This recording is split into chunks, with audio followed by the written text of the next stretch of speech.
From the Newstalk ZB newsroom, this is News Fix. In this update, a man's died after his car was submerged in floodwaters in Otorohanga in the Waikato district.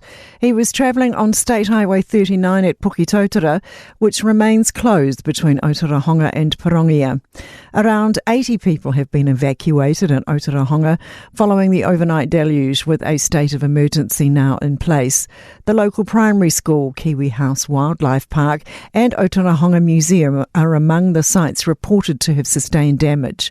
Mayor Rodney Dow says there's a big clean-up job ahead, with about 170 millimetres of rain falling within the space of an hour. Basically inundated all the stormwater systems and that, but now the rain's eased, so hopefully it will keep easing. But all the river levels from out in the country area are all basically rising and lifting up. The Coast to Coast is still drawing a sellout field of athletes more than 4 decades on. The 44th annual race began at Kumara Beach yesterday, sending competitors on a gruelling journey by bike, kayak and foot all the way to New Brighton Beach in Christchurch. The 2-day event pushes competitors through some of the country's toughest terrain. Race director Glenn Curry says it's a full field once again. He says they maintain a wait list for the event due to the popularity and will have 1,500 participants this year. The US Congress has summoned Peter Mandelson to testify in a probe into sex offender Jeffrey Epstein. Mandelson was fired from his role as British ambassador to the US by Prime Minister Keir Starmer when details of his relationship with Epstein came out. Now 2 Democratic members of the House of Representatives are asking him to front.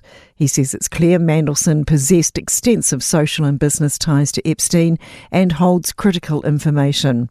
Sky News' David Blevins says the same 2 made a similar request to Andrew Mountbatten Windsor, who hasn't responded. Non-American citizens are not required to respond to any subpoena if indeed one is issued in due course.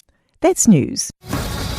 In sport, Blair Tuke expects the local fans to bring the noise as the Black Foils go in search of a sail GP victory on Auckland's Waitemata Harbour from 4 this afternoon.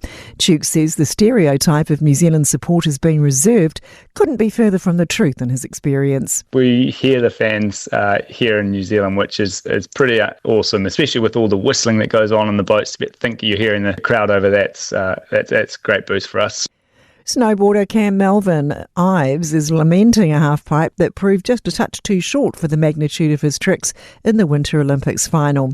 He's finished 12th after being able to nail any of his 3 runs. Melville Ives fell on his final landing on his opening 2 runs, saying the pipe didn't quite have the length he needed. 2024 men's champion Hamish Elliott has opened up a big lead as he's hit the kayak leg in the one-day race at the Coast to Coast.